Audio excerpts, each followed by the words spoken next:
एकदन्तम् चतुर्हस्तम् पाशमङ्कुशधारिणम्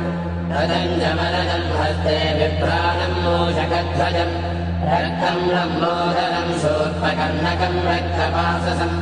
रक्तगन्धानुलिप्ताङ्गम् रक्तपुष्पैः सुपूजितम्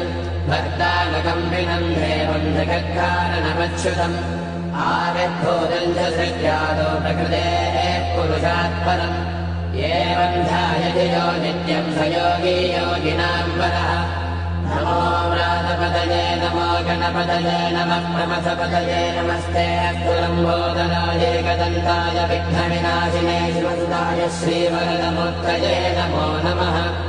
एतत् सर्वशेषयोधीते